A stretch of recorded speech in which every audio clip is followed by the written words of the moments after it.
এই কাহিনী জঙ্গলে বসবাসকারী এক ডাকাতের দুই কন্যার, যারা জঙ্গলের মধ্য দিয়ে যাওয়া পথিকদের জিম্মি করে মালামাল লুটে নিয়ে তাদের হত্যা করত।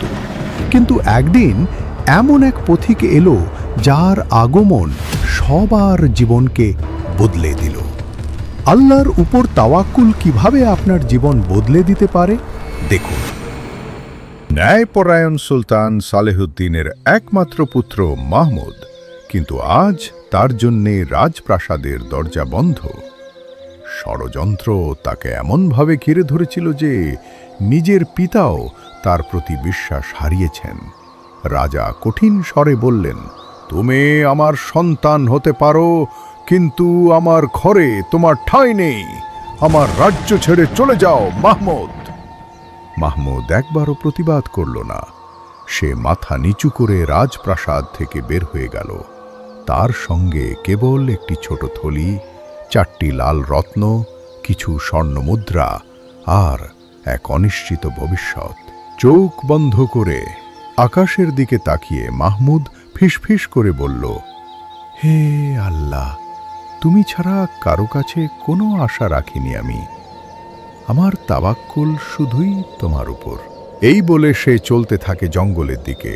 দীর্ঘ পথ চলতে চলতে একসময় সে দেখতে পায় জঙ্গলে নির্জন এক জায়গায় আগুনের ওপর পানি বসিয়ে চা তৈরি করছিলেন এক বৃদ্ধ ফকির। মাহমুদ কাছে গিয়ে সালাম দিল, আসসালামু আলাইকুম হুজুর, আমি এক বিপদগ্রস্ত পথিক।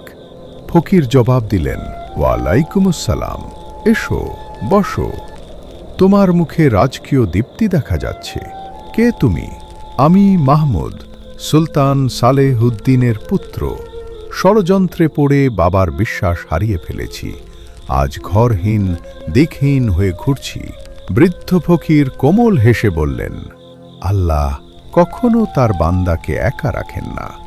শুনো, সামনে অনেক বিপদ আসবে, কিন্তু সঠিক পথ অবলম্বন করলে আল্লাহ তোমাকে হেফাজত করবেন। আমি তোমায় 4টি উপদেশ দিচ্ছি, হৃদয়ে গেঁথে রেখো। প্রথম কথা, কখনো একা পথ পাড়ি দিও না, কারণ সঙ্গী জীবন রক্ষা করতে পারে। দ্বিতীয় উপদেশ, অচেনা কারো দেওয়া খাবার খাওয়ার আগে তা কোনো পশুকে খাইয়ে নিও। তৃতীয় কথা, যখন কোনো অচেনা ঘরে রাত কাটাবে, বিছানায় শোবার আগে তা ভালোভাবে ঝেড়ে নিও।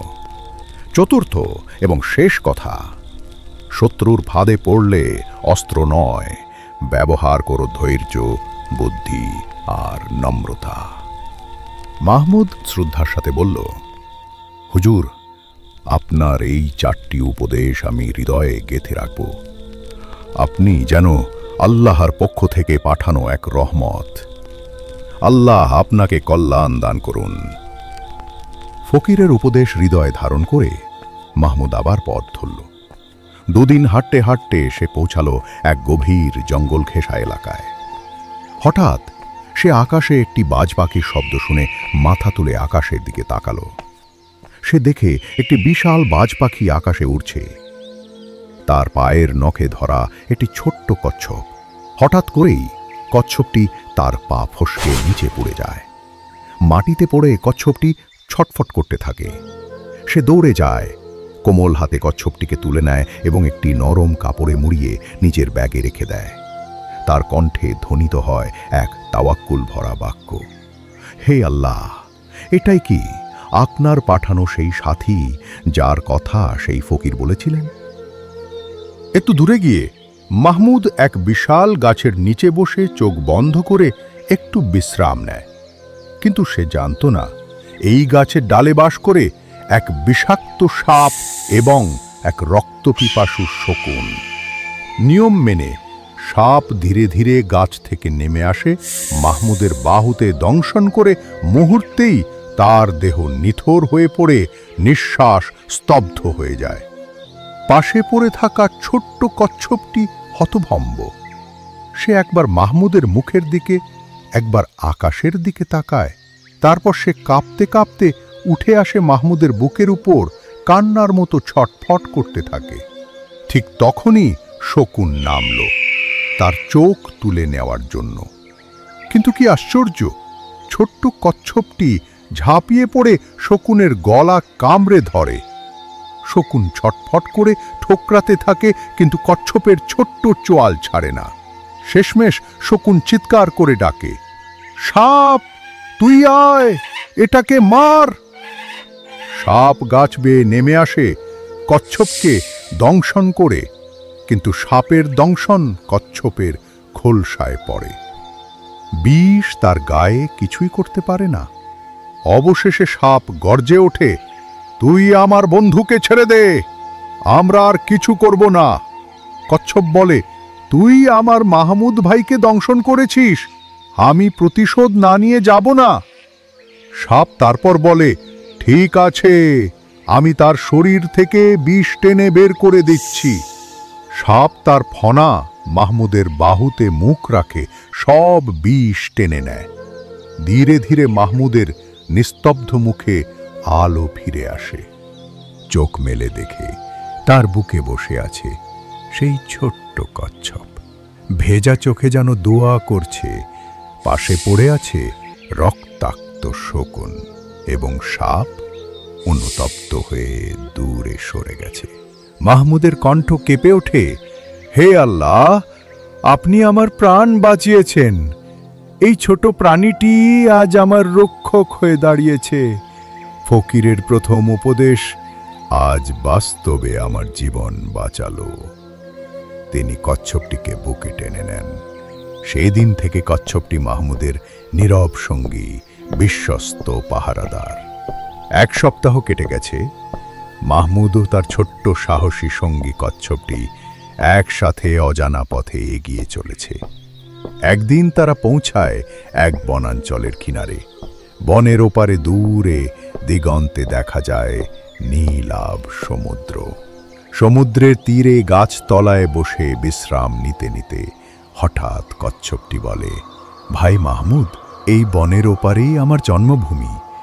যদি অনুমতি দাও, আমি একটু পরিবারকে দেখে আসি। মাহমুদ মৃদু হেসে কচ্ছপটির পিঠে হাত রাখে, তুই আমার জন্য নিজের জীবন পর্যন্ত দিয়ে দিয়েছিস। তোর পরিবারকে অবশ্যই দেখে আয়। আমি এখানে তোর অপেক্ষায় থাকব। কচ্ছপ বিদায় নিয়ে চলে যায়। কিন্তু এই বনের গভীরে এক ভয়ঙ্কর পরিবার বাস করে। বন দস্যুদের পরিবার। তাদের কাজ পথিকদের ফাঁদে ফেলে হত্যা করা, রত্ন, স্বর্ণ, চাল লুট করে নেওয়া। এই পরিবারের প্রধান একজন নিষ্ঠুর বৃদ্ধ। তার 4 সশস্ত্র পুত্র এবং 2টি মেয়ে আছে। তার বড় মেয়ের নাম রেহানা। একদিন রেহানা ও তার ভাইয়েরা বনের ভেতরে শিকার খুঁজতে বের হয়। একটি পাখির পেছনে ছুটতে ছুটতে হঠাৎ তারা দেখে এক যুবক গাছতলায় বসে বিশ্রাম নিচ্ছে। রেহানার চোখ পড়ে তার ছোট থলির দিকে। থলির মুখ একটু ফাঁকা, আর সেখান থেকে উঁকি দিচ্ছে এক লাল রত্ন। রেহানা থেমে যায়। সাথে সাথে তারা মাহমুদের কাছে যায় এবং তার ভাইয়েরা মাহমুদকে ধরে তাদের বাড়িতে নিয়ে আসে। বন্দী হয়ে পড়ে মাহমুদ। সঙ্গে সঙ্গেই এগিয়ে আসে রেহানা। রেহানা বলে, ওহে পথিক, তুমি আজ আমাদের অতিথি, এসো খাও, ক্লান্ত লাগছে না? একটি রূপালী থালায় সাজিয়ে আনা হয় খাবার। মাহমুদ খাবারের দিকে তাকিয়ে ঠিক খেতে যাবে, ঠিক তখনই তার মনে পড়ে যায় ফকিরের দ্বিতীয় উপদেশ, অচেনা কারো দেওয়া খাবার খাওয়ার আগে তা কোনো পশুকে খাইয়ে নিও। পাশেই শুয়েছিল এক রুগ্ন কুকুর। মাহমুদ খাবারের এক টুকরো তার সামনে রাখে। মুহূর্তেই কুকুরটি মাটিতে লুটিয়ে পড়ে। মাহমুদের ভ্রু কুঁচকে যায়, চোখ লাল হয়ে ওঠে। হে আল্লাহ, আপনি আবারও আমাকে রক্ষা করলেন। সে থালায় হাত না দিয়ে চুপচাপ বসে থাকে। রেহানার মুখ কঠিন হয়ে ওঠে, তবে কিছু না বলে চলে যায়। রাত গভীর হয়। রেহানা আবার আসে। ওপরের ঘরে তোমার জন্য বিছানা প্রস্তুত রাখা আছে, যাও ঘুমাও, কাল ভোরে তোমার জন্য চমক অপেক্ষা করছে। মাহমুদ ক্লান্ত দেহ নিয়ে উপরে যায়। দরজা খুলে দেখে ঝকঝকে বিছানা, পরিপাটি সাজিয়ে রাখা সব। সে বসতে যাবে, ঠিক তখনই মনে পড়ে ফকিরের তৃতীয় উপদেশ, অচেনার বিছানায় শুতে গেলে তা ভালো করে ঝেড়ে দেখো। সে চাদর সরাতে সে যা দেখে তাতে চোখ বিস্ফারিত হয়ে ওঠে। বিছানার কাঠের নিচে এক বিশাল গর্ত, যার তলায় জ্বলছে আগুন। একবার বসলেই ছাই হয়ে যেত মাহমুদের দেহ। আশপাশে তাকিয়ে দেখে পাশে পড়ে আছে আরেকটা পুরনো ভাঙা খাট। সেটাতে কোনো মতে শুয়ে পড়ে, কিন্তু মাহমুদ ঘুমায় না, চোখ খোলা রাখে। গভীর রাতে মাহমুদ দেখে ধীরে ধীরে কেউ দরজা খুলে ঘরে প্রবেশ করছে। একজন হিজাব পরিহিত তরুণী চুপি চুপি ঘরে ঢোকে, মুখে ভয়ে, কণ্ঠে কাঁপুনি। আমি আয়েশা, এই পরিবারের ছোট মেয়ে। আমার অন্তর বলছে তুমি সাধারণ কেউ নয়। তোমার চোখে আছে আলোর স্পর্শ, ভালোবাসার শক্তি। তুমি অনেক বড় বিপদের মধ্যে আছো, তবে আমি তোমাকে সাহায্য করতে চাই। আজ কিছু করতে পারছি না, তবে ইনশাআল্লাহ কাল আমি তোমার পাশে থাকব। আয়েশার মুখ দেখা যায় না, তবে তার কণ্ঠে এমন এক মমতা যা নিষ্ঠুরতা ভেদ করে যায়। মাহমুদের চোখে জল এসে যায়। এই নরকেও কেউ আছে যার হৃদয় এখনো জেগে আছে। সে মনে মনে বলে আলহামদুলিল্লাহ। শব্দহীন পায়ে আয়েশা চলে যায় অন্ধকারের দিকে। পরের দিন সকাল গড়িয়ে বিকেল, সূর্য অস্তমিত হওয়ার ঠিক আগে দরজায় ধীর পদধ্বনি। দরজা খুলে আবার সেই মেয়ে। চোখে এবার ভয় নয়, বরং দৃঢ়তা। আয়েশা বলে, আজ আমার পালা। আমার পরিবার চায় আমি তোমাকে মেরে ফেলি, কিন্তু আমি তোমার চোখে সত্য দেখেছি। তোমার মুখে দেখেছি সেই নীরবতা যা একজন মজলুমের দোয়া হয়ে আকাশ ছুঁয়েছে। মাহমুদ, আমি তোমাকে ভালোবেসে ফেলেছি। মাহমুদের চোখে জল আসে, ঠোঁট কাঁপে, আর বলে, তুমি এই অন্ধকার পরিবারের থেকেও এতটা আলোকিত হলে কিভাবে আয়েশা? আয়েশা চোখ নামিয়ে বলে, আমি ছোট থেকেই জানি আমার পরিবার যা করে তা জুলুম। আমি চেয়েছি আলাদা হতে, আল্লাহর পথে ফিরতে। তুমি সেই আলোকরেখা হয়ে এসেছ। তোমার জন্যই আমি সাহস পেলাম এই অন্যায়ের ভেতর দাঁড়িয়ে না বলতে। আমি তোমার সঙ্গে পালাতে চাই, নতুন জীবন চাই, আল্লাহর পথে ফিরে যেতে চাই। মাহমুদ মৃদু কণ্ঠে বলে, তুমি আল্লাহর পক্ষ থেকে পাঠানো রহমত আয়েশা, কিন্তু আমাদের সামনে হাজার বাধা। তোমার পিতা ভাইয়েরা, তারা তো আমাদের ছেড়ে দেবে না। আয়েশা শান্তভাবে বলে, আমি জানি, তবে আল্লাহর উপর ভরসা থাকলে পথ খুলে যাবে। আমার পিতার দুটি উটনি আছে, একটি দিনে যেতে পারে 60 মাইল, আর একটি 100 মাইল যেতে পারে। রাতের আঁধারে আমি প্রয়োজনীয় সব কিছু নিয়ে আসব, স্বর্ণমুদ্রা, খাবার, পানি। তুমি শুধু উটের ঘর থেকে বড় উটনিটি নিয়ে তৈরি থেকো, কিন্তু একটা অনুরোধ, বড় উটনিটাই নিয়েও ভুল করলে সর্বনাশ হবে। সে মাথা নিচু করে বলে, আয়েশা, আমি প্রস্তুত। রাত গভীর, চারদিকে নিস্তব্ধতা। ডাকাত পরিবার গভীর ঘুমে। মাহমুদ চুপি চুপি উটের ঘরে চলে যায়, কিন্তু তাড়াহুড়ো সে ভুল করে ফেলে। সে বড় উটনি নয়, ছোট উটনিটিকে নিয়ে বেরিয়ে পড়ে। আয়েশা কিছু সময় পর ব্যাগ গুছিয়ে মাহমুদের কাছে চলে আসে। নিঃশব্দে জঙ্গলের আধার ভেদ করে বেরিয়ে পড়ে, তাওয়াক্কুল করে। ভোরের আকাশে সূর্য উঠতেই তারা এসে পৌঁছায় 60 মাইল দূরের এক বনের প্রান্তে। ক্লান্ত শরীর এবং তৃষ্ণার্ত কণ্ঠে আয়েশা হঠাৎ বলে ওঠে, না, এটা তো ছোট উটনি। মাহমুদ, তুমি ভুল করেছ। আমরা এখনো বিপদসীমার বাহিরে যেতে পারিনি। তাদের পেছনে তখন মৃত্যু ছুটে আসছে। ডাকাতদের পিতা ঘুম থেকে জেগে উঠে দেখে কন্যা নেই, মাহমুদ নেই, এবং একই সাথে ছোট উটনি নেই। তার চোখ রক্তবর্ণ হয়ে ওঠে। বড় উটনিতে করে 4 পুত্র সহ ছুটে পড়ে পেছনে। আয়েশা গাছের কিছুটা উপরে উঠে দেখতে পায় ধুলো উড়িয়ে আসছে পিতা ও ভাইয়েরা। আয়েশা গাছ থেকে নেমে মাহমুদকে বলে, আমি যা বলি মনোযোগ দিয়ে শোনো। দ্রুত ওই বড় গাছের উপর উঠো। আমি আমার বাবাকে বলবো তুমি আমাকে অপহরণ করে এখানে আমাকে নিয়ে এসেছো। আমি কৌশলে বড় উটনিকে বড় গাছের ঢালের নিচে নিয়ে আসব। তখন তুমি ঢাল থেকে লাফ দিয়ে উটনির ওপর বসে পড়বে। তখন আমরা দুজনে বড় উটনিকে নিয়ে এখান থেকে দ্রুত চলে যাব। মাহমুদ সাথে সাথে বড় গাছে উঠে যায় এবং একটি ঢালের মাথায় গিয়ে বসে থাকে। তখনই ডাকাত দল সেখানে চলে আসে। তারা এসে দেখে সেখানে তাদের ছোট মেয়ে ও ছোট উটনি দাঁড়িয়ে আছে। ডাকাত সর্দার আয়েশাকে বলে, তুমি এখানে কি করে এলে, আর সেই যুবক কোথায়? তখন আয়েশা বলে, বাবা, সে আমাকে অপহরণ করে এখানে নিয়ে এসেছে, আর সে তোমাদের দেখে ওখানে বড় গাছের ডালে উঠে বসে আছে। ডাকাত সর্দার রাগে গর্জে উঠে মাহমুদকে ধরতে গাছে উঠতে যায়।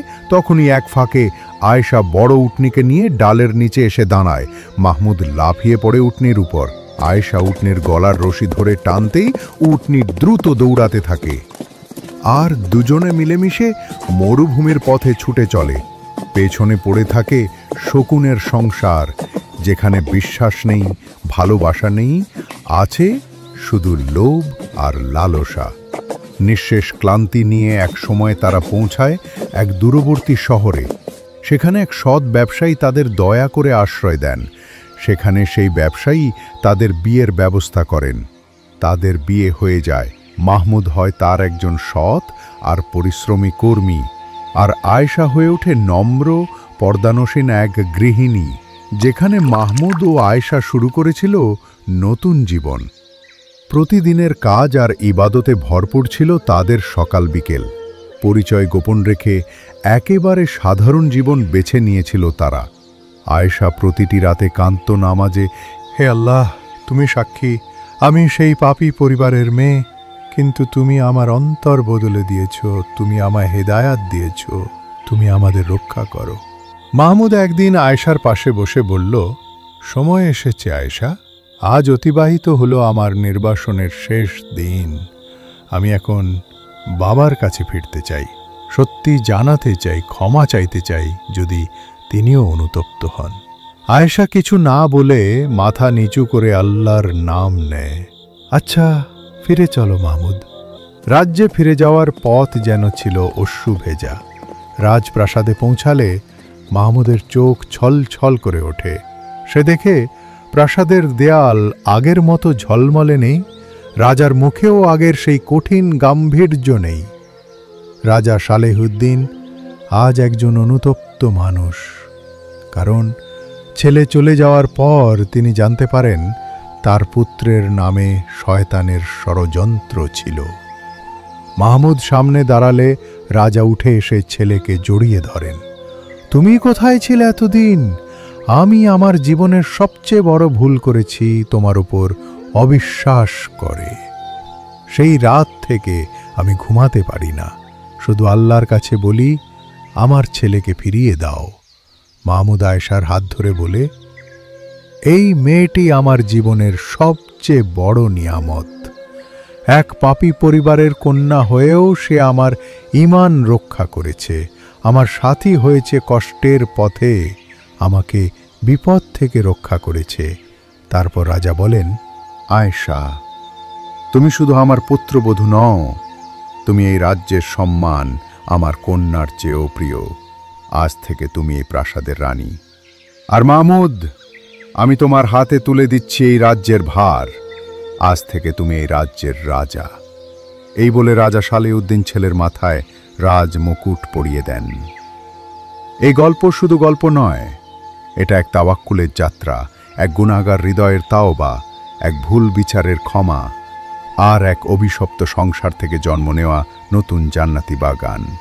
এটাই ছিল মাহমুদ ও আয়েশার অলৌকিক সফর, যেখানে আল্লাহর উপর তাওয়াক্কুল তাদেরকে নিরাপদে সত্যের দিকে ফিরিয়ে আনে।